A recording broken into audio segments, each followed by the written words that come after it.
Hi everyone, this is V from VMD, sending lots of love. I want everyone to just get started with these questions. The applications are due in I don't even know how many hours. So please, I'm here to help everyone with their last minute questions for applications, with anything that you guys want answered. I'm not going to be inviting people onto the video, but we'll take in a lot of questions.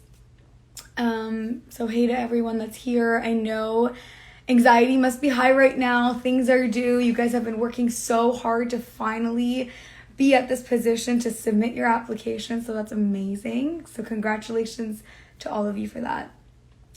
As we start getting in some questions, I'll introduce myself. I'm Dr. V from my YouTube channel, VMD, and I basically made a YouTube channel talking about ERAS and sort of how to fill out ERAS, what to put on your personal statement, what to do for your LORs, and all the nitty-gritty stuff, as a lot of the other Matcha resident ambassadors have done. We're basically just a huge family trying to help out each other, right? I'm currently at the State University of New York. I'm doing my residency. I'm in my second year of internal medicine. So that's a little bit about me. But everyone that's joining in, hello. If you guys have questions for ERAS, start sending some stuff in. I prefer if you just post it onto here versus sending it into the DMs. Everyone's just saying hello, hello. You guys don't have questions? Wow. All right, I'm literally here for some last minute ERAS stuff, so I'll give you some. Is it helpful to have BLS and ACLS? I think is it helpful? I'm not too sure how helpful it is, but if you are going to get BLS and ACLS, and if you're foreign IMG, please make sure that it's AHA certified, so American Health Association certified, or American Heart Association certified. So if you're going to get BLS, ACLS, make sure it's certified by AHA, or it doesn't really kind of count, I guess, but I don't know how important it is. All right, great. We got tons of questions rolling in. In your experience, how many programs is the average in order to get accepted? I hate this question, but I understand the importance of this question. It's so variable. It depends on your scores. It depends on your holistic profile, your LORs, what specialty you're matching into is a very big factor for that. How many times you've tried the match, how many years out of graduation you are. So that's a very personal question. If you want, you can DM me personally, and maybe I can talk to you more about it. But my Instagram is at Solanki MD. So I will put that in here later. I have another question here. This is all ERAS questions / last minute application stuff. We can even talk about interviews if you guys want, whatever you guys need. If a program has a later deadline, for example, December 1st, should we still apply for the program at the same time tomorrow? If you have everything done, my best advice is always just make it the deadline. Even if certain programs are different, try to make the actual ERAS deadline.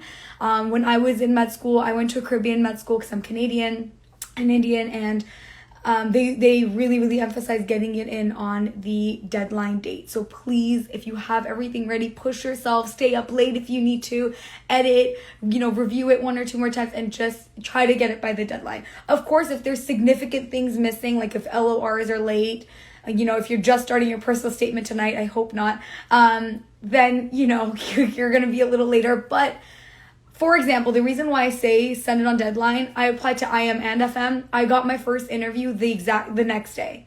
Our application deadline was September 15th at the time. It was a little bit earlier. I got an interview literally the next day. So even if a program deadline is later, just if you have it done because you've been proactive and responsible like the person you are, send it. For a prelim position, anesthesia, do I have to send my personal statement for internal medicine or anesthesia? I don't really get the question. So you're applying for both IM and anesthesia? Is that correct? Doc.Ralph, just clarify that for me and then we'll answer your question. Average of programs to be accepted. When I was going through it, so 2 years ago, it was if you have 10 interviews, you should feel safer. I had upwards to 25 interviews, and so I ranked 18 of them because the others I didn't really go to or didn't like. I think you should be able to rank however many you have. I know people that have matched with 3 interviews. I know people that have matched with 1 interview. I know people that have not matched with like 10. So it's variable, but that like soft cushion number that everyone kind of talks about is 10. I don't know how much I would really beg your hearts on it, but if that helps. Is it advisable apply to both preliminary and categorical in a single program? It depends on what you're applying for. If you're applying for surgery and you're applying to IM prelim position, that makes sense. But if you're going to apply IM and categorical, I'm not too good with the prelim stuff. I don't know. I feel like no. What's your point of view regarding old graduates? So one of the things that I do with my YouTube channels is and this is Junaid Castro's question. I help a lot of people with their personal statements and ERAS applications.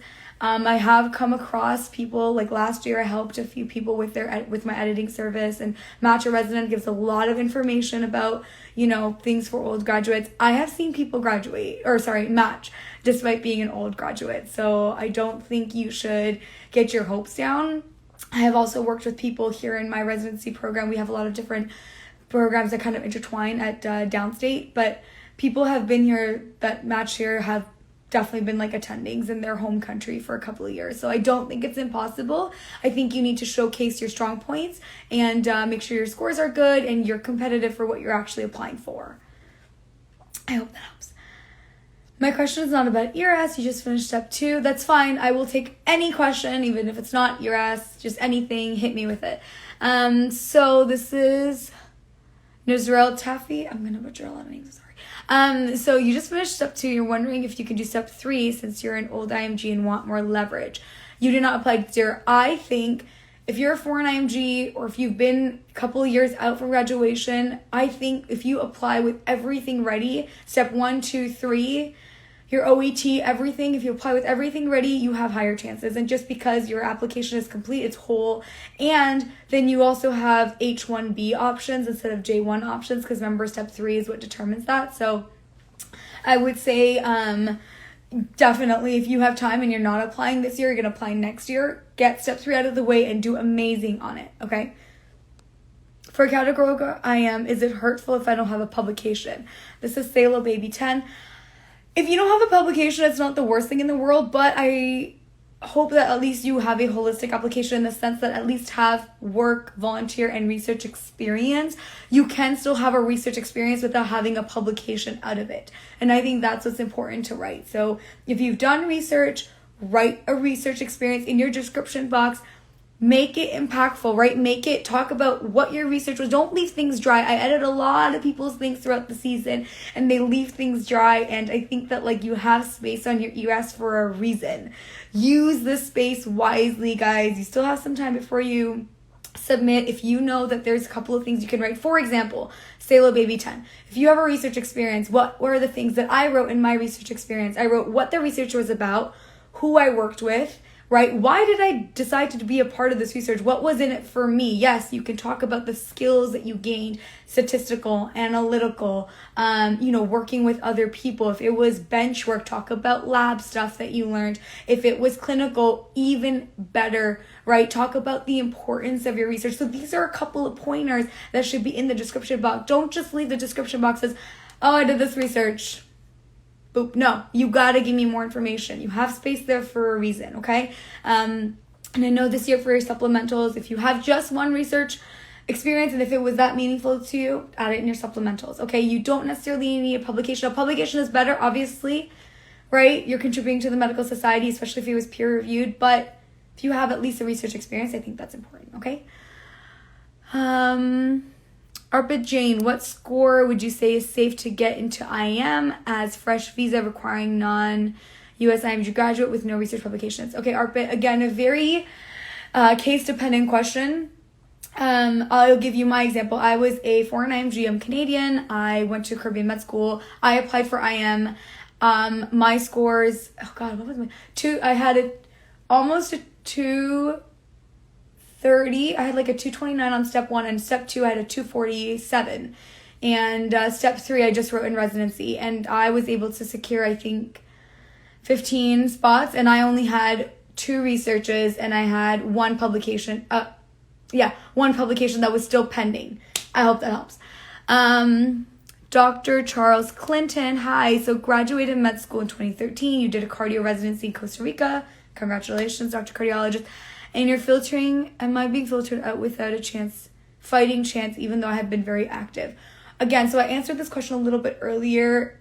I have met people and come across people that have matched. They've been years out of medical school. They've been practicing in their own countries.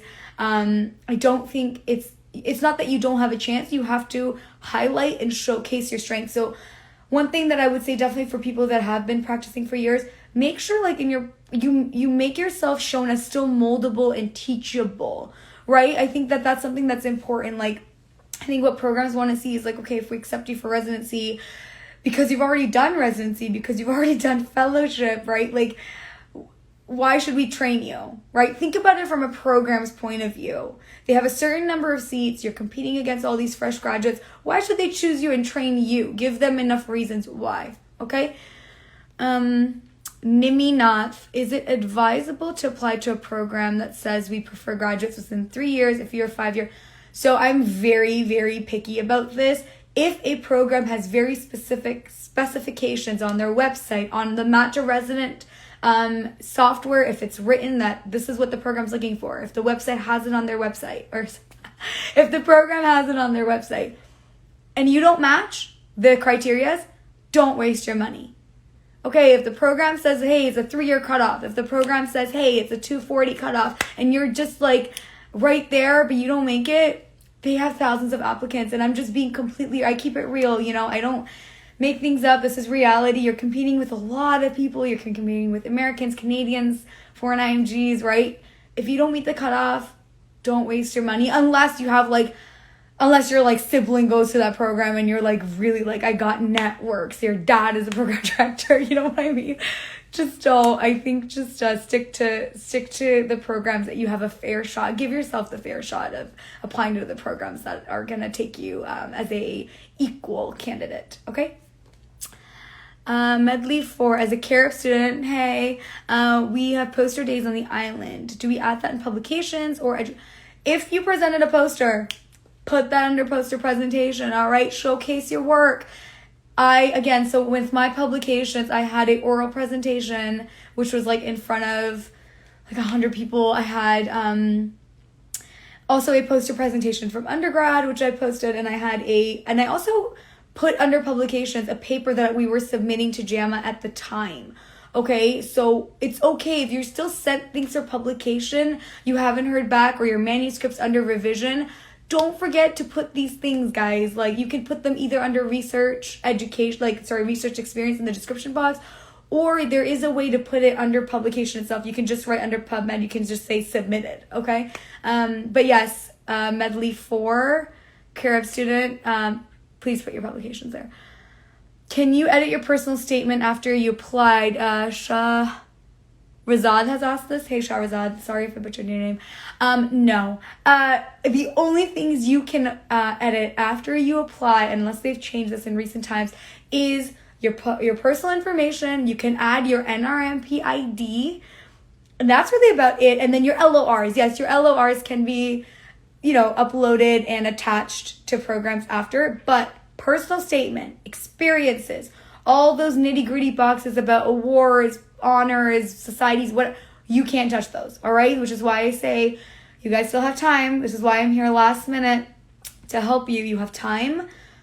Edit, review, make sure you're not leaving things out, make sure your ERAS is not dry, make sure your personal statement is as good as you want it, okay? It's showcasing who you are. It's got your story in there. It's got clinical experiences in there. It's got your qualities and, skills in there. And once you're happy with it, be happy with it and don't look back, okay? Like, I submitted my personal statement and I didn't look back until it came to interviews where I had to review it again and be like, oh yeah, this is what I wrote, okay? So submit it, don't look back.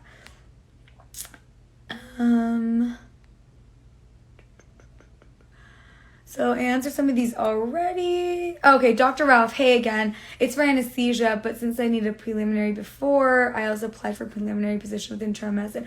Oh yeah, okay, so like that. Yeah, so in that scenario, I would say it's not a bad idea to write a personal statement to the internal medicine programs that you're applying for prelim. Yes, I do think so, because even prelim positions, you're still competing for that seat, right? So yeah, I think that it's not a bad idea too. It just shows that extra effort. Instead of just sending your anesthesiology personal statement to them, 100% send a prelim personal statement personalized for internal medicine.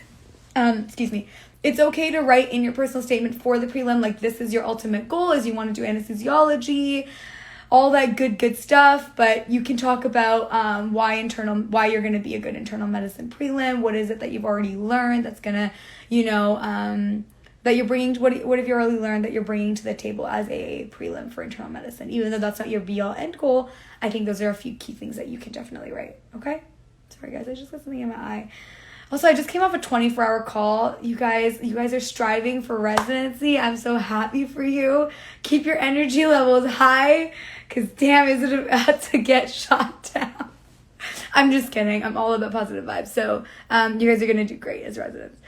Okay, Raul, what do you think about research and publication, the application? Raul, just give me a bit more information about what you're asking. What are you asking? Just clarify, okay?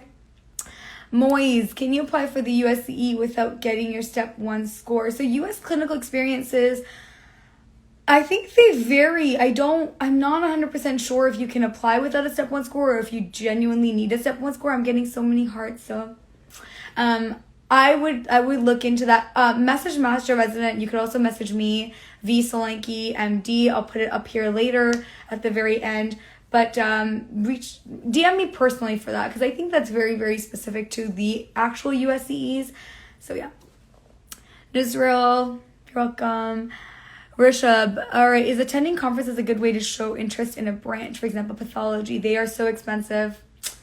Dude, everything is business. Just kidding. I think that conferences are a great way to network with people. I'll give you an example. So before COVID, when we lived in a normal world, I applied for IM and FM. I attended the American Academy of Family Physicians conference because that was huge back in the day. I went, and I kid you not, yes, it was expensive. I paid money. I went to Kansas at the time. Me and my colleague went. It was worth it. I took business cards with my face on it, my AAMC ID on it, because, I'm extra. And I sent it out to the programs, and I also got their contact information. And I kid you not, I got 2-3 interviews from FM from the programs that I met at the conference.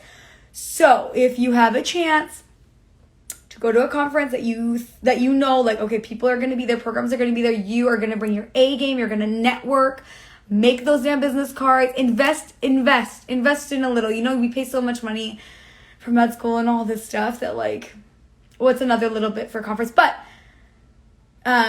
go making sure that you're going to be able to talk to the programs. If it's going to be something where it's just people are showcasing research and you're not going to really have that one-on-one interaction with programs, then why would you spend your money, right? It's got to be worth your buck, all right? Hello, baby. You're welcome. Nizrel, hey again, thank you so much. But can I do step 3 without ECFMG certification? So no. No, can you? Gosh, you know what? I don't remember. I just did step 3 last year. So I graduated med school first, and I got my ACFMG certification, and then I did step 3. But can you do step 3 without ECFMG certification? I don't know. If other people know the answer to this, please write in the chat so we can help our fellow people out. Hey, Dr. Z. So happy to be back on MAR platform always. I'm so glad you guys bring me in last minute because I'm super energetic and I love answering people's questions. I know people are sitting at home freaking out about their ERAS and they have nothing to worry about because they've worked super hard. But Nizra, I will get back to you. If you want, send me a DM and I will find out that information for you personally, okay? But if other people know the answer, step 3 without ECFMG certification, I literally cannot remember right now, so sorry. Okay, Uday Beer, what is your take on the step 1 pass-fail challenge for an IMG? Oh my god, I personally think, I don't know, I have very mixed feelings about it, and I'll tell you why. I think it's very evident, in my opinion, that a lot of foreign IMGs, we work so hard. We work our butt off because we're just scared into doing achieving the best score possible, which is so good, right? It's so good in the long run for us because we know our stuff, we know the knowledge, we're able to apply it clinically, right? And it's best for patient care at the end of the day. If you're a smart doctor, it's best for patient care. Pass, fail, the good thing about it is it takes off that stress because step 1 is so stressful and people, take on so much anxiety about it when it really doesn't need to be. I remember me, I broke down so many times for step 1 and now I'm writing 7-hour ITE exams for residency and it's nothing, you don't even study. The bad thing about it is if you're someone that doesn't have a very holistic profile and you're very, very much a study to the books, score predominant heavy applicant, you still have actually, it's not even that bad because you still have step 2 and step 3 to really showcase, I'm very academically strong. But because step 1 is pass fail, I think it's pushing people to be more focused on this holistic physician that we're looking for. When you're practicing here in the States, it's yes, being book smart is very important, but being able to communicate, being able to showcase your abilities is also just as important. So I think it's a plus and a minus on step 1 pass fail. But that being said, you can always work things towards your favor. And I'm going to leave it at that.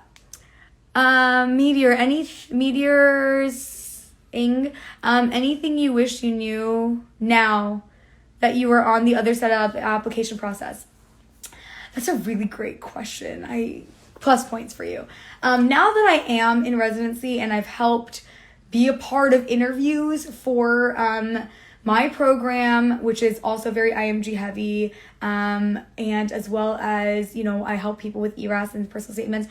I want to say that, and I kind of said this earlier, you guys still have time for submissions. Go through your ERAS, don't make it dry, okay? That's something that looking back, I'm really glad I did. I had no guidance at the time. It was just me and my friends reading each other's personal statements, figuring out what should we write. I made sure my ERAS, and this is what my YouTube channel is about, right? What did I do? I made sure my ERAS was formatted well. There was structure to it. It wasn't cut dry. For the love of God, people, please, capitalize your first, the first letter of your words. It's got to be grammatically correct. You're showcasing yourself through this application, and it's going to be compared to so many people. You want to stand out, right? Seriously, every little piece is important. In my interviews, I got asked questions directly from the ERAS. I got asked questions from LORs. I got asked questions from the personal statement, right? So there's every little piece goes into making this profile of who you are, what kind of applicant you are. So don't make your ERAS dry. Use the space wisely. Perfect, edit, be happy with it, okay? You have space, use it to your advantage. For example, don't just tell me you did things, show me what you did with your words. I'll give you an example. I volunteered for a blood drive for years. I didn't just say in my volunteer experiences, 5 years, I was a president of this. In my undergrad, I volunteered for this. Cool. I went deeper. I said I became a leader through that. Why? Because I delegated 20, 30 people per event who are working under me, right? Teamwork skills. I was able to take responsibility, right? I was an advocate for leukemia, whatever, just make sure you go deeper into your experiences. You're welcome, Dr. Charles Clinton, for answering your question. V.Rana27, you have submitted the app. Congratulations! Oh my God, kick back, relax, okay? You're still waiting for an LOR, should be processed tonight. Is that okay to upload after? Yes, so as I mentioned earlier, the things that you can change or edit after you submitted it is LORs you can upload, and don't forget to attach it to the programs, okay? Even though it says uploaded, you got that green check mark on your dashboard, upload as in attach it to the programs that you're submitting because it's not going to self-attach. So number one. The other thing that you can edit or change is your personal information. The NRMP, it's already out, meaning you can already apply, you pay the fee, you get the NRMP ID. If you haven't already, that's another thing that you can add to the application. But the application itself, the supplementals, your personal statement, all of these things you cannot edit after you submit, okay? You're welcome, Nimi. Should we upload 4 LORs from our externship if we have ? Or should we just upload 3? You're applying to IM categorical. excuse me. This is, I don't even know how to say your names. Like, Zen Bridges? Okay. So I think for me, my take on LORs was having a mix of things. I would say at least 2 of the 4 should be IM specific because you're applying to IM. The other 2, if they're not IM specific, that's fine. Meaning, hold on, let me clarify because I said it wrong. All 4 letters should be directed towards your specialty. So if you're applying for all IM, all 4 letters should say that so-and-so is fantastic for IM. They are dedicated to this specialty. Do they all have to be from an internist? No. Okay. For example, for me, I had, one was my chair letter. I had 2 letters from IM physicians and I had 1 letter from, I think, surgery. But all 4 letters talked about, minus the chair letter because that's generic, but the others all talked about me going into medicine. If you have externships with US clinical experience, 100% that should be your LORs. Do you need all 4 from that? It's your take. If you feel like all 4, if you feel like you have multiple LORs, but those 4 are the strongest, meaning they're highlighting your attributes, they're talking about your academics, they're talking about your clinical skills. I mean, this is if you've had a chance to read them, or, just skim whatever. If you think they're the strongest, upload those. If you think you have one from your home country that's very strong, mix it up. You can add one from your home country. You don't need everything from your externship. Do you see what I'm saying? But all of them should be specialty specific. Cannot stress that enough. All right, hope that helps. Okay, Med D4. Some programs say they want both Step 1 and CK to apply and others don't. Would you recommend applying to programs without CK? I should have it back in November. I keep it 100%. I think it is best to apply with everything that you can, minus Step 3. Step 3 is still one of those things that, like, especially if you're like a Caribbean grad like me, I went to SGU. We know that we're on J1s or things like that. It's okay if that's later, but I think to have your application be full, having Step 1 and Step 2 CK is pretty important, especially if, that being said, I wouldn't be discouraged if you're going to get things in November. Try it out. Send your LOIs to programs that you really care about. As long as your Step 1 score is competitive for what you're applying for, if your Step 1, then that's fine. If your Step 1 score is not competitive for what you're applying for, then you're really, really hanging on to that Step 2 score. Uday, IMG Friendly States. Oh my God, apply to New York. It's like billions of us. New York is really friendly. I think Florida is friendly. California is just like a world on its own. But that being said, I know a couple of people that have definitely gotten in there. What else? Midwestern's a big medical hub. Like Chicago, Illinois, Ohio is in there too, I think. I don't know. I think that's from my experience. That's what I've heard. But I mean, New York, New Jersey, this tri-state area is pretty big on IMGs. And that's, again, just because I work here and so I know. Oh God, I love this name. Eating Everything Everywhere. I'm super nervous to go the Caribbean route. Super nervous. What if I don't match? I'm right here. I went the Caribbean route. I was Canadian. The first doctor in my family. I literally had no guidance. I didn't even apply to American med schools. I just applied to my 7 med schools in Ontario, and then I applied to SGU and Ross, and I got into SGU, and I was like, I'm a bounce. And I loved it, and I haven't looked back since. And I think that, yes, it's going to be a little bit tougher, but you're choosing a career. Where you're going to be in stressful environments all the time. I think that if you have the motivation, if you, have a good head over your shoulders and you have a dedicated work ethic, you will make it out of a Caribbean route. If you go on the Match a Resident page, hopefully you're already all following it. There's lots and lots and like numerous brand ambassadors that are Caribbean grads, foreign IMGs. People went to Iceland, like countries from all over the world. And that's what makes our healthcare system so diverse and beautiful. I don't think you need to be nervous. Of course, be jittery. That's fine. If you have specific questions about SGU, especially, link me. I am happy to help you. I answer these questions all the time. But long story short, from my point of view, I had the time of my life. And if I could go back, would I do SGU over again? 100%. Hope that helps. Mel D4. I don't think I was clear about the poster presentations. It was done on island in front of the faculty. Nowhere official. No conferences or journals. Girl, you did a poster. Put it in there. Don't overthink it. Chef Casper, do you recommend releasing application to designated dean? I don't know what that means. Can you clarify that, Chef Casper? Abul Hassan, does homework experience in the same specialty matters? Oh, like for example, if you've done like an internship, or if you've been working, like let's say you're applying for FM, but you've been working in FM in your home country, does that matter? 100%. Yes, if you've worked in the specialty, you bet your butt you better be putting that on your ERAS. You know how many great things you can write about that? But if I didn't answer that question, if I didn't read it properly, let me know.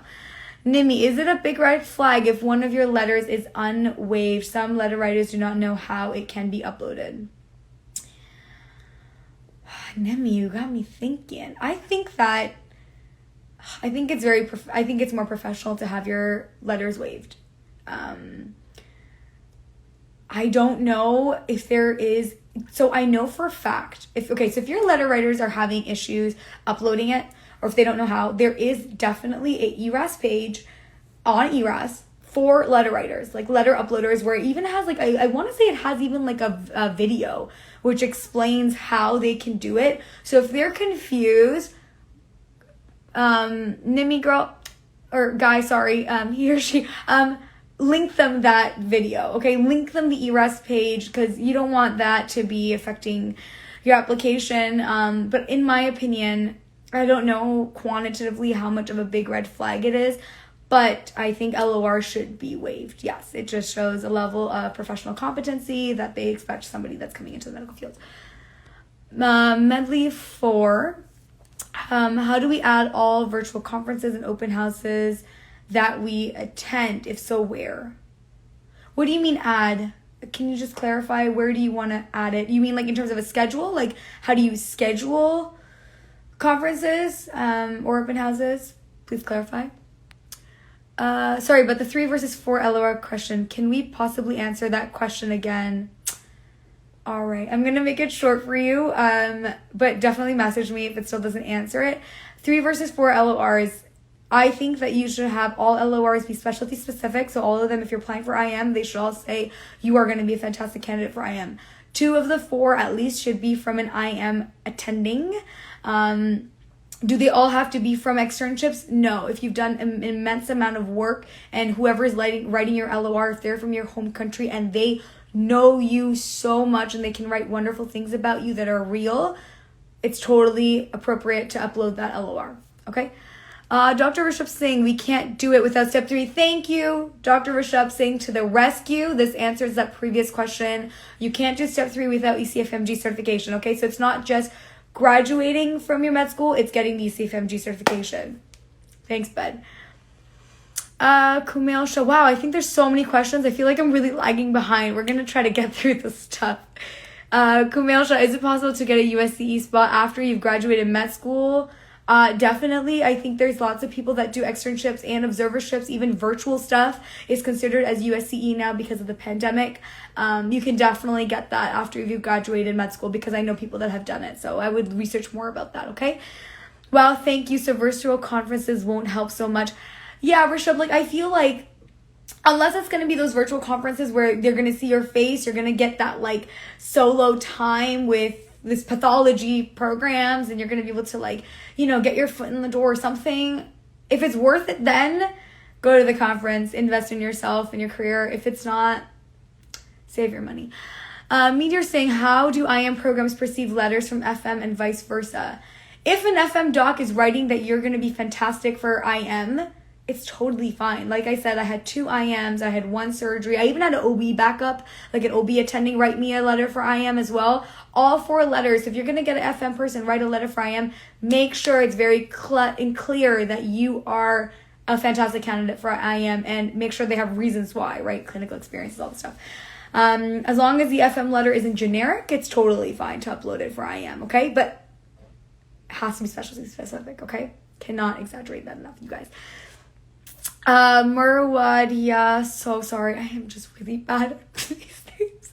When do we start sending letters of interest? So letters of interest, I have a whole video on my YouTube page if you guys want to go check it out. It's called Emails for Residency, because I had no idea people were sending letters of interest. when we applied, I just kind of applied and kicked it back and was just like, cool, I'm gonna chill. I had no idea. I found out later on, like around November, December, people were doing it, and it was a lot of people that, like, if you're not seeing the number of interviews you want to get, or if there's a very few specific programs that you're like, this is the dream program for me, you can send a LOI. I think in terms of when do you want to send it, it depends. For example, I'll tell you a few scenarios. One, you've already done a USCE in that program, or if you're from the Caribbean, you've done clinical experiences, or you've done full rotations in that program. You should already have worked hard enough to kind of bank on that interview. You can send them an LOI earlier on. If it's just for, hey, you know what, I'm in the middle of the season, I'm not getting that many interviews, these are the programs I really like, then you can start sending LOIs. I don't think that there's a specific time. I don't think I'm going to give you a specific time because I think it's very case dependent, okay? Dr. Charles Clinton, is the 5-year or less preferred a computer-based filter, as in no one will see your application even though it was confected to perfection?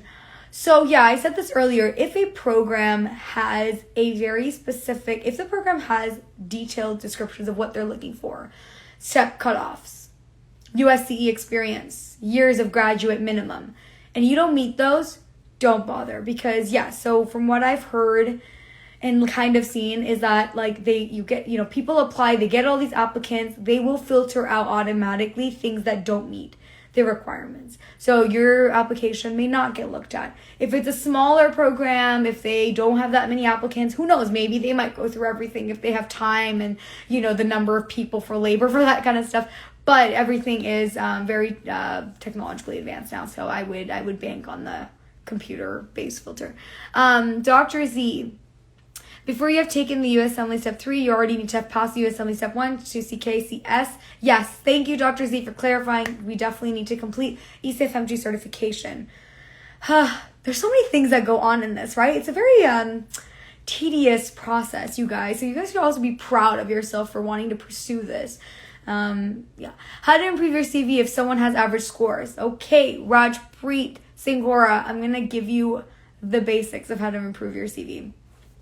Do things that are going to be impactful to you, especially volunteering things, and make sure you write in your ERAS why was it important to you, what impact did this have. Do research in your field of specialty. If you're going to go to surgery, do a case report in surgery. If you're going to do IM, try to be part of a study in IM, whatever it is, okay? Try to improve holistically. And I keep saying the word holistic through this, but genuinely, because they look at your whole application. If you have average scores, you gotta give them everything else as strengths, right? Your experiences, your work experience especially. If you've done great clinicals, you have good networking with physicians, make sure they write strong LORs for you. That's gonna improve your overall application. Your personal statement needs to be a very good glimpse of who you are as a person. And there's a whole bunch of information on personal statements, both on Match a Resident page and my own YouTube website. Check that out. Okay? So how do you improve your CV? You improve everything else. Okay? If you feel like your scores are average or they're not competitive for your specialty, improve literally, and I'm not even joking, everything else. Okay? Sometimes it's harder than others. I know some places are limited with research. That's fine. Be genuine, right? Do things from genuinity, like from your heart, and that will show when you talk about it in interviews, when you talk about it on your application. If you've done one volunteer experience for 5 years or research experience, whatever, and you're actually passionate about it, that will mean more and have a stronger step, a stronger like emphasis than 10 things that you've done just whatever, nonchalant, okay? Dr. Charles Clinton, you said we have to attach the LORs the same. Yes, sorry, attach and assign. Correct. It is the same thing. Hi, Robin Barrett. Henry Navad, please, please, how can you answer, tell me about yourself, in which order? Henry, send me your question again, because I don't get it, okay? Mehran, do you recommend emailing programs on the 29th? With when we are taking step 2 CK. Do you recommend, are you talking about LOIs? I think LOIs is going to be very case dependent. It depends on your connection with that program. If you worked there before, it depends on if you're just, sending them because you're not getting enough interviews. It's very dependent.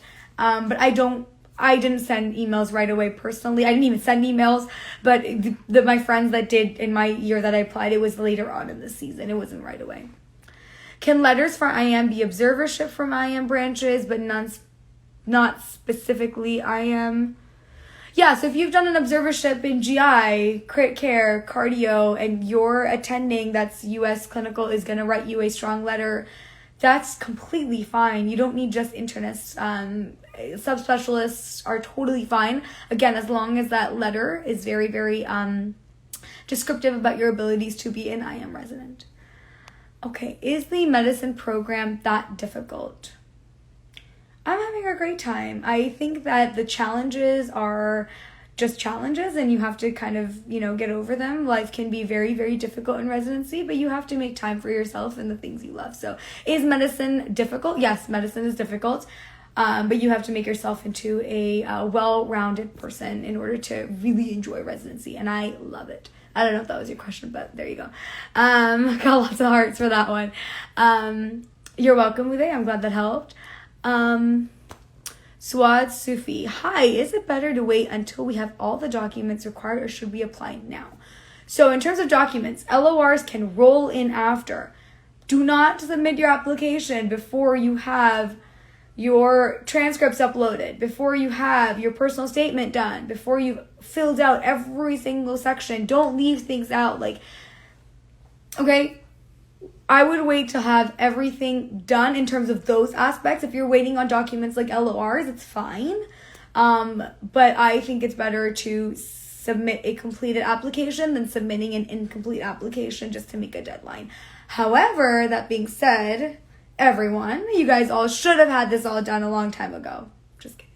Things happen, I get it. But that's the goal, right? Completed application at the deadline is the goal. But you make things work because life is life. Your thoughts on step 1 pass fail? Already answered that, so check the live repeat that's going to be on here later to find your answer, okay? Amra, any tips for matching in IM best programs? IM best programs. I don't know what IM best programs are. I think I really love my program.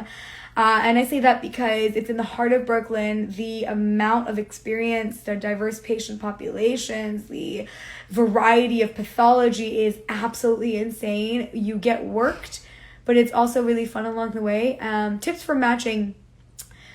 Really good ERAS application. Again, make sure you talk about the skills that you learn, not just what you did. Tell me what you learned. Show the program that you took time and effort, blood, sweat, and tears into this program, right? Reflect on what you did, why you did it, why it was meaningful, right? If you've done amazing things, don't be afraid to talk about them. Strong LORs, a good personal statement, and then when you're at your interviews, blow them away. Be genuine, be yourself, be personable. Okay, but we can talk about interview stuff later on. What about forensic seminar? What is the chance of match for IMG? Forensic examiner, sorry. If you've done something cool, like been a forensic examiner, you better write that in your ERAS, okay? Talk about what you did. What were your roles and responsibilities as a forensics examiner? It doesn't always have to, the key of the ERAS thing is write what you've genuinely done, okay? Talk about it passionately.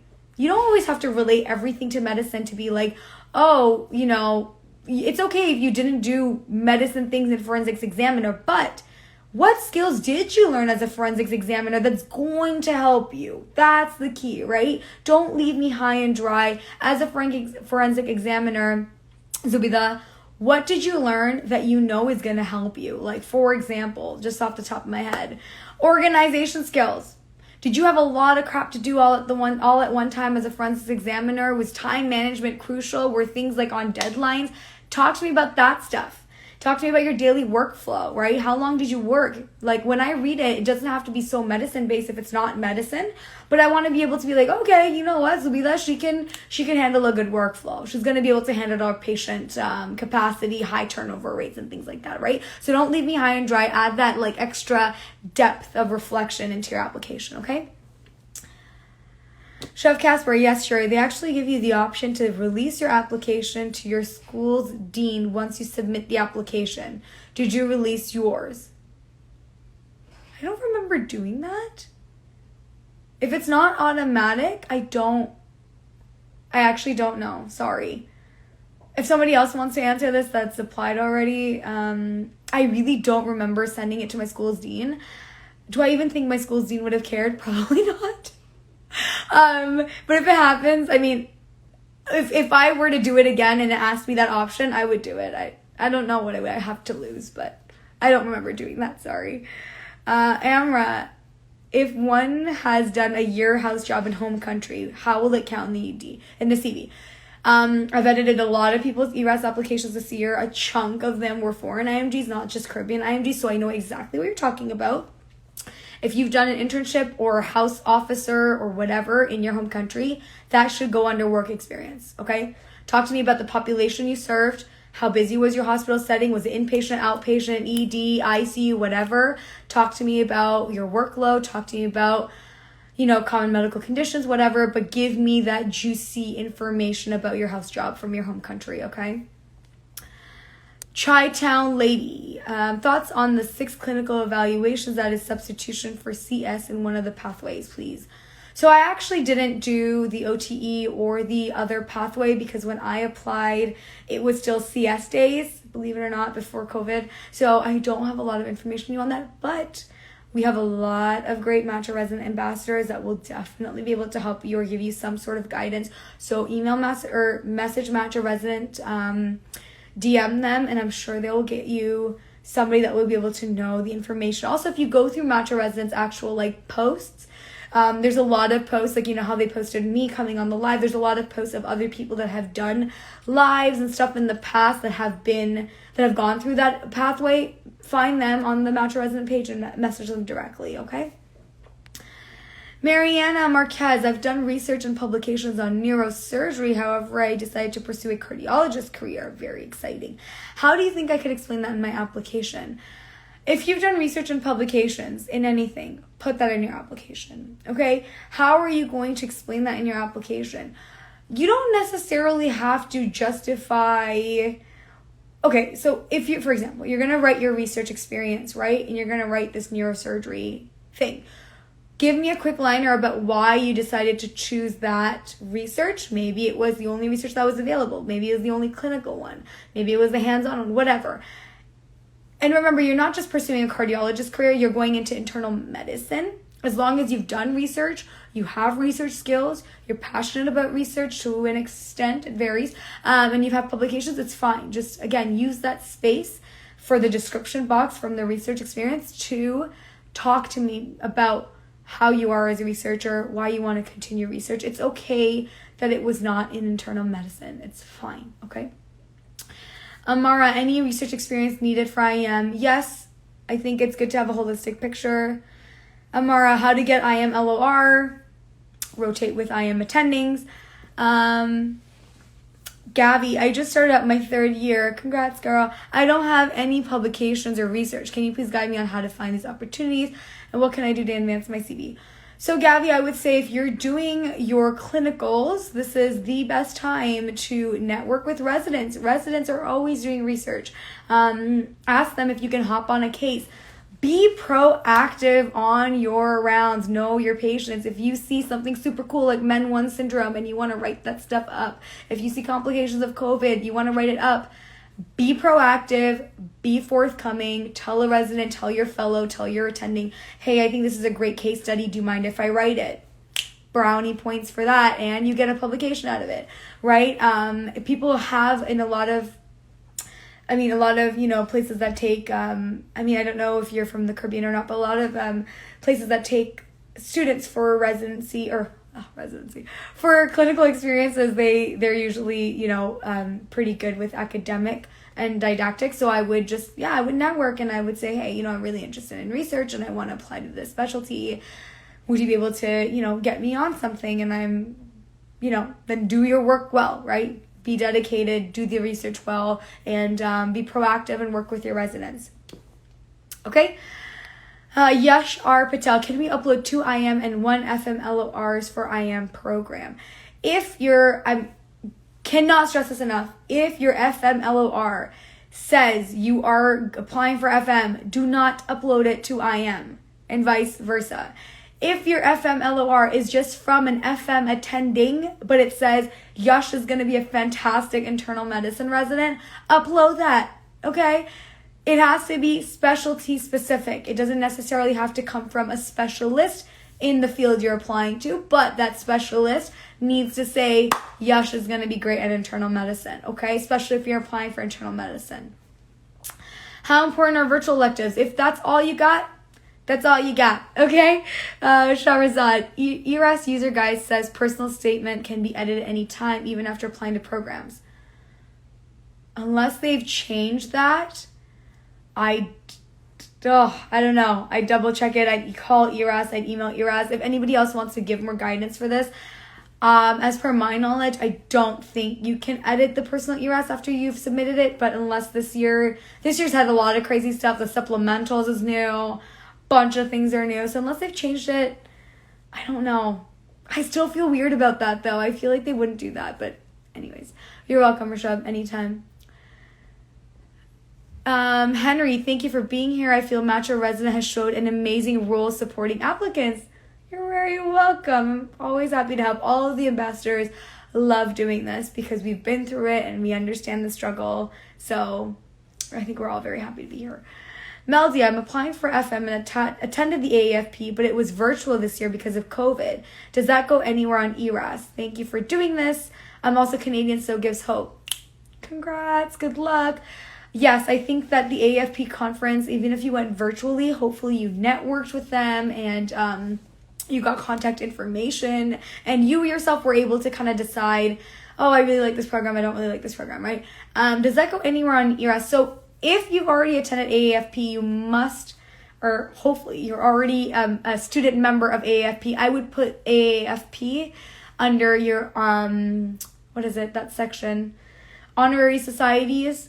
Put that, okay, put your membership under there, and then you can always write in brackets attended 2021 virtual conference, okay? You can put that there. How do you address gaps after graduation?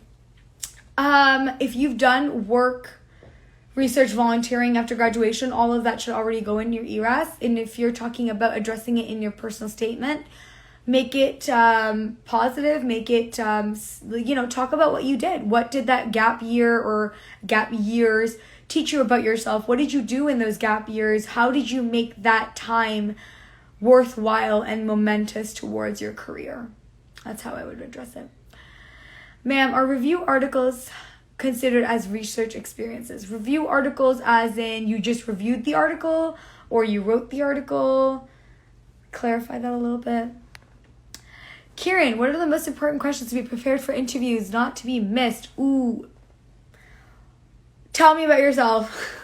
God, this question is so annoying.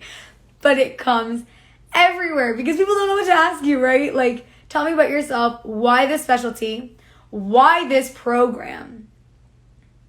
These are probably the three most important ones. They will pick things literally off your application. Like, Kieran, if you wrote, oh, I like to play the accordion, tell me about the accordion playing. That's the kind of stuff they're going to ask.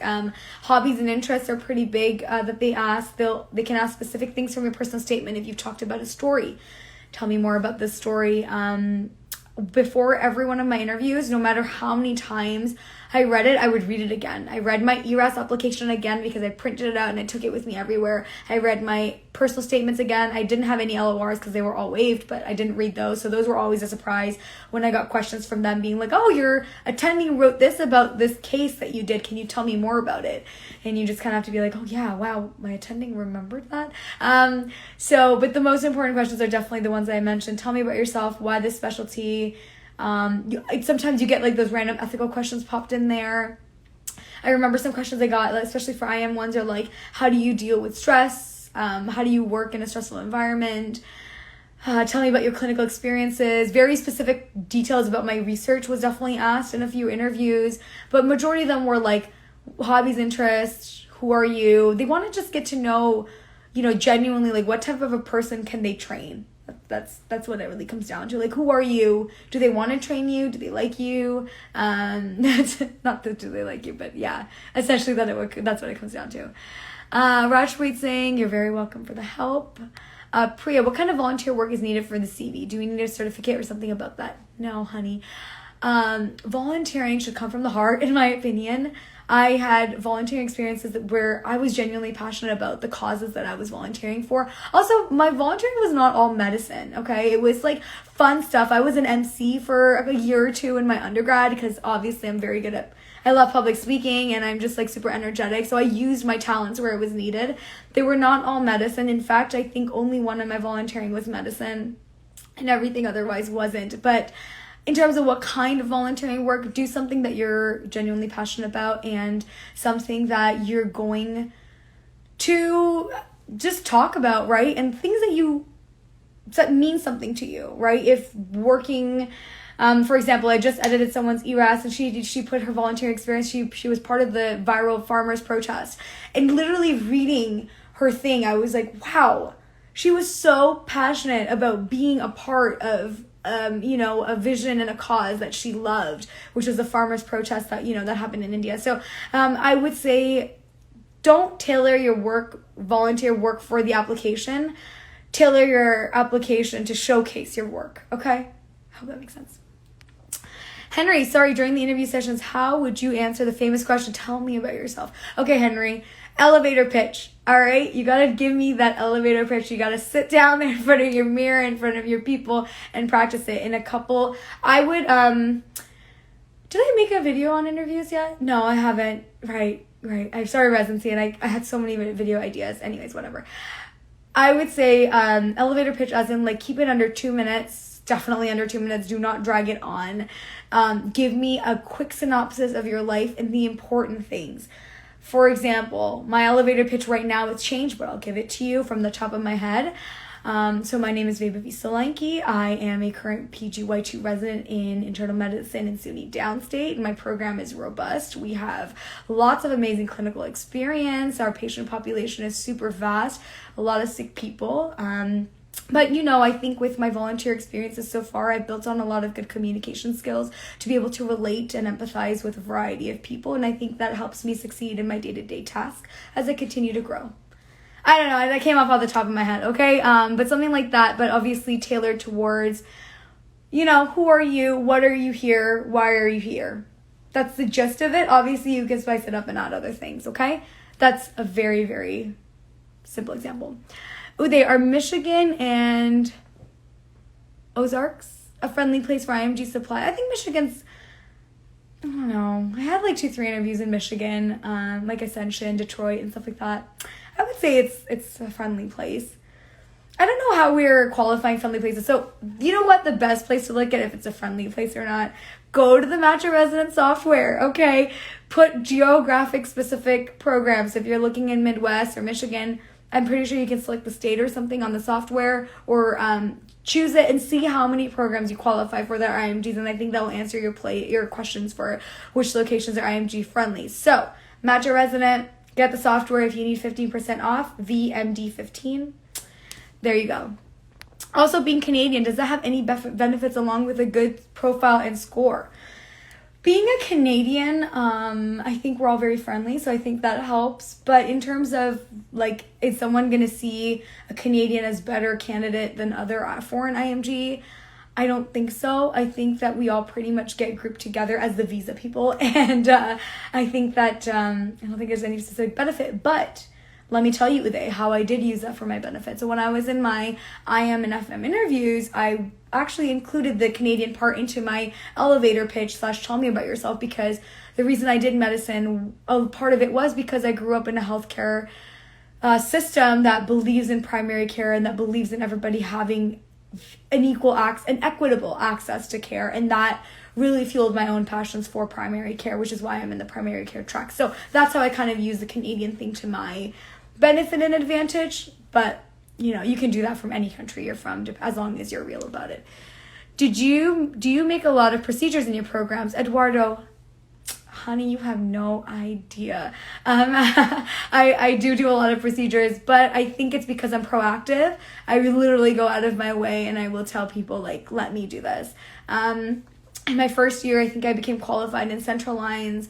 I did definitely a few paras. I did a thora. Oh my God, arterial punctures, radials, all bunch of things Dude, SUNY Downstate's awesome. Please apply. If you qualify. Dr. Charles Clinton, is it important to fill in the reason to leave section and work experiences? I have 15 work experiences. Wow. And I honestly thought it would not make sense filling. I've never seen anyone recommend filling. For my application, I did fill it out. I don't know, I'm just very picky and OCD. I didn't leave anything blank. Reason for leaving, if you have that many and you don't really have a reason, it's really up to you. I'm going to let you decide on that one. I will be honest though, even your 15 work experiences, if you have a good mix of work, research, and volunteer, that's good. But even after your 15 work experiences, if you can, bring some things together. I know, for example, I say that because some people send me their ERASs to edit and they have like PGY1, PGY2, PGY3 as separate sections. And then it's really, really long. I would try to just blend it together to make your application a little bit more concise, but still having all that beautiful details in there. I personally filled out all of the reason for leaving sections. If you don't have a reason, it's okay. Where did you do your program from? So I went to St. George's University in Grenada, and I matched at State University of New York in downstate in Brooklyn. Rishabh, writing step 1 early Jan, how challenging is it going to be applying in 2022? I think that depends on how you do on your step 1, but in terms of when you're writing it, that's okay. Dr. Z, Rishabh, you should apply. Okay, someone's answering your stuff. You're welcome, Chef Casper. Henry, if you worked as a waiter for a short time, is it good to talk about that during your interview to show resilience? So, Henry, I would say it depends on how many work experiences you have. I, for example, worked as a waitress myself, / cashier in undergrad, and I didn't have that many work experiences because I went right out of med school to apply for the match, so I didn't have previous experiences. So for me, I had a lot more volunteer and research than I did work. I did put that in there, and I used it to my advantage because I talked about communicating with difficult people and how to deal with angry customers, and that I'm really good with money management and time management, and I did all of that. I did my work while being an undergrad, taking on a full course load. So I think if you can explain who you are and the skills that you're bringing that are going to be unique through that experience, it's a great idea to add that experience. But that being said, if you're like the other applicant up there who has like 15 work experiences and you want to add your waiter time for a couple of months, I'm going to leave that to you. But no. Mel D, any advice on addressing gap years between island clinical rotations in the U.S.? Again, Mel D, so I answered this a little bit earlier. It depends on what you do in your gap rotations. If you've obviously done something, you want to showcase that, even though you took gap years, and you will get asked interview questions. I had a friend that took a gap year, and the year that we were applying, he did get asked a lot of questions about the gap year. He did use his personal statement and a little bit of ERAS to showcase what he did, but I think that's important. So if you've done things that are still tailoring towards your commitment to the specialty you're applying for or medicine in general, showcase that. And what you learned. If you've had a beautiful life experience, that's fine. If you, of course, that being said, the other flip side, there's always two sides of a story, right? If your gap year was because of a personal tragedy, something difficult you went through, if you want to talk about it, you can, again, tailor that to saying what you learned through that experience, how that experience is going to make you a better physician. If it's too personal, you don't want to talk about it, that's okay. It's really your personal choice, okay? Thank you, Dr. Z. So yes, again, it's clarified. You cannot edit ERAS after certification, guys. Please double check your sources. Someone had mentioned earlier that you can edit your personal statement.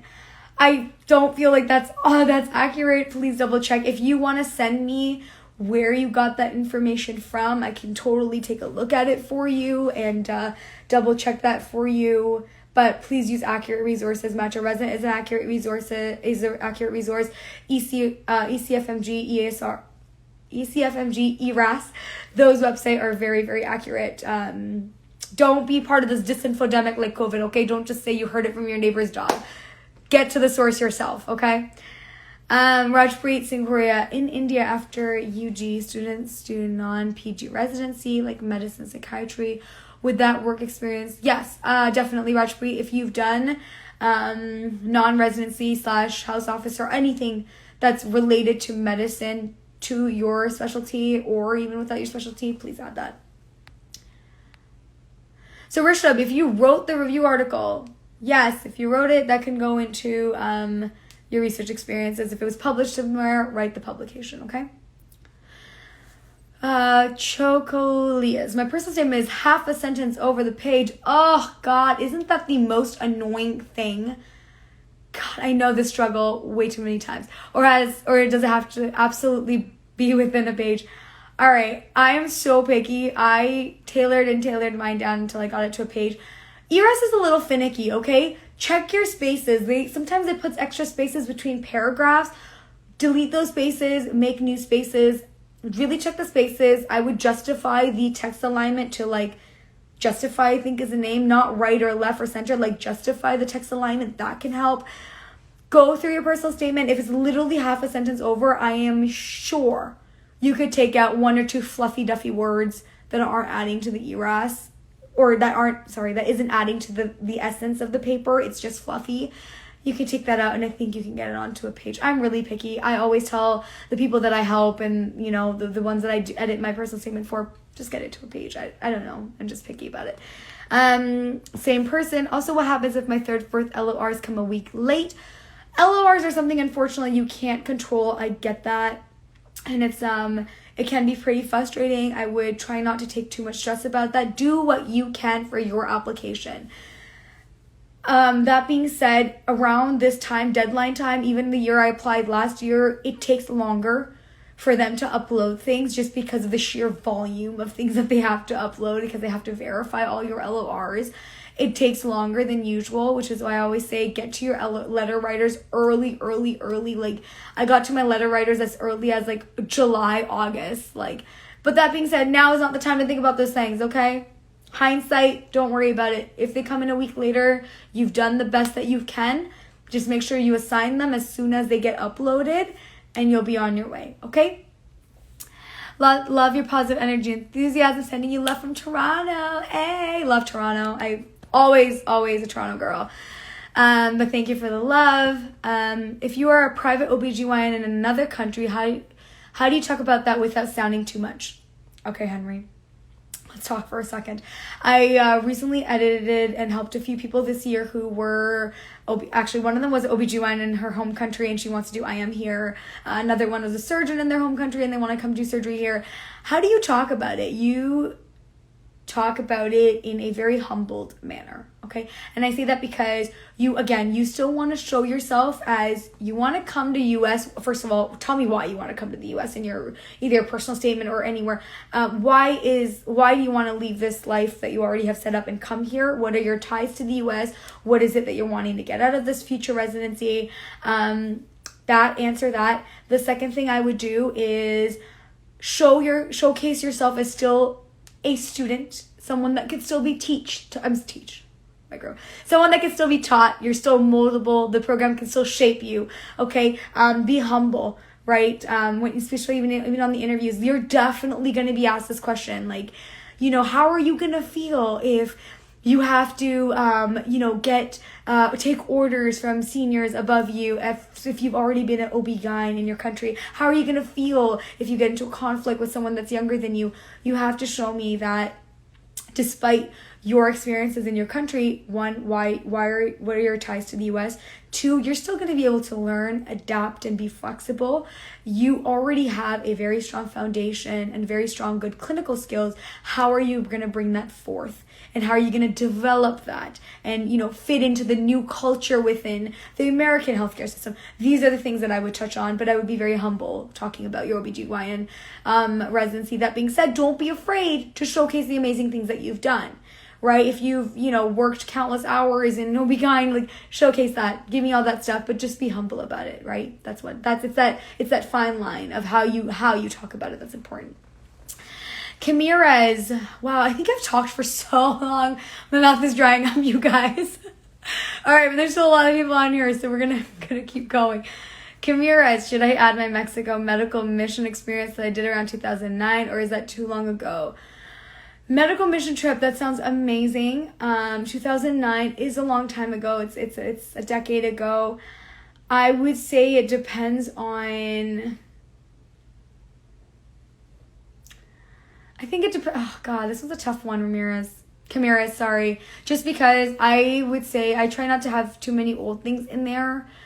If it was a very momentous trip and it was significant to your decision and your persuasion into medicine, if you did a lot of things, I think medical mission trips are great. I would write it under volunteering. But if you think that, you can't write too much about it or you just don't have enough to say, then don't, because it is a little bit older. I'll let you decide that. If you want me to hear more about it, feel free to DM me personally, okay? Kajal, my pathway is approved, but did not receive ECMG certification yet.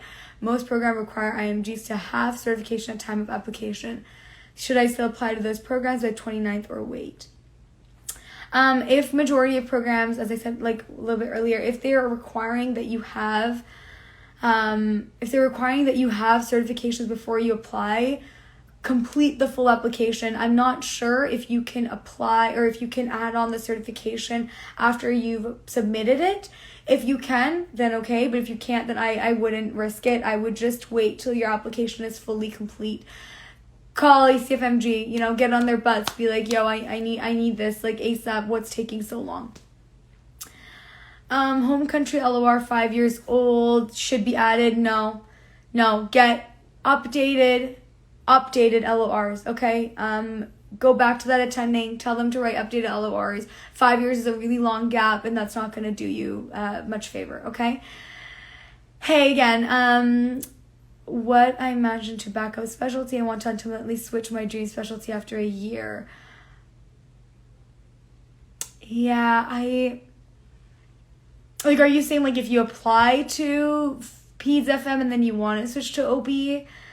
I don't hear that many people. I don't hear of that many people switching residencies.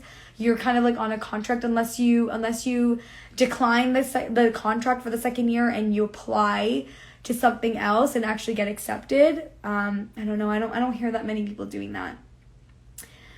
All right, last question, guys. I'm going to let you guys go on, submit your application. The ERAS FAQs say the personal statement can be edited at any point during the application, even when assigned to programs applied to. Okay, if that's what it says, send me the link. I don't believe it. I genuinely just don't believe it. I'm sorry. It just makes... It's like ERAS is doing that. Send me the link. I can look more into it. I haven't heard anything about this personally. But if that's what it says, then... okay, but genuinely, in my opinion... just have it done before. Why would you change the personal statement later on? You know what I mean? Just get it done. Don't have to worry about it later. Don't overthink it later. Yeah. What type of research is required for IM? Any research, case studies, peer-reviewed journal articles. If you did clinical trials, literally the best. But any sort of research that really has an impact. Okay. What do I need to have to be ECFMG certified to do step 3? So ECFMG certification is a whole beast on its own. I would go to the ECFMG website and go through. They have very detailed explanations of all the requirements that you need. So I would go to that, but it's a whole beast on its own because you're going to need your medical school to collaborate with you to do that and all that stuff. Okay. Not taking OET until October. Should I not apply until I take it? These are very case-specific questions. In my opinion, if I was in your shoes, I would complete my whole application. If it takes one more year to just complete it and feel confident, that's what I would do. But if you have everything done other than the OET and you want to apply, make sure the programs will still consider your application as whole, despite not having OET. Okay? Frank Starling Curve, love that name. Is it possible to match without U.S. clinical experience? Is it possible? I'm sure. Is it going to be challenging? Definitely. The reason for getting USCE is so that you can secure LORs from American attendings, which is important because hearing it from somebody that's already practicing in this country that you are going to be a good candidate to practice in this country speaks volumes, okay? Number 1. Number 2, you'll be able to talk about how you're going to integrate yourself into the American healthcare system. Every country's healthcare system is so different. We have our pros and cons, right? that's another thing that you'll be able to talk about. I think USCE is very important. Can you match without it? I'm sure people have.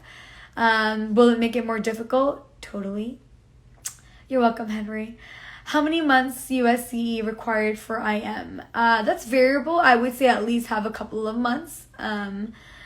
Sorry, but I mean to do US Assembly Step 3. Do I need to be? Yes, you need to be ECFMG certified to do and to sit down and take the Step 3. You have to be ECFMG certified, correct?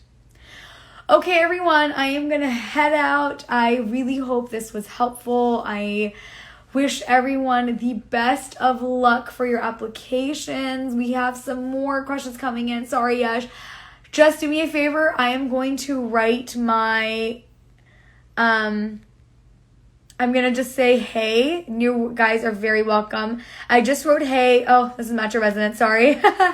I'm going to write my Instagram here, my handle. If you guys want to send me questions, do it. Tonight, I will be up here on my own thing trying to answer it. You're very welcome, Dr. Z. Very happy to be a part of Metro Resident Brand Ambassadors.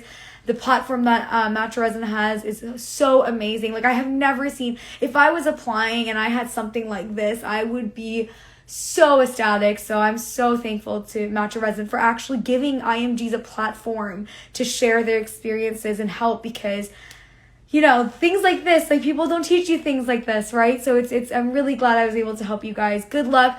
Do me a favor, everyone. Just relax, submit your application, and please forward all the good advice to other people that are applying. We need good doctors in the world, especially through the pandemic. It's very evident. So please continue sharing on the good wishes and the advice to other people, okay? I'm going to head on out from here, but if you guys have other questions, please email. Wow, I really need to sleep. Please message me on Instagram. My email is up there too. Thanks, Dr. Z. Take care, everyone.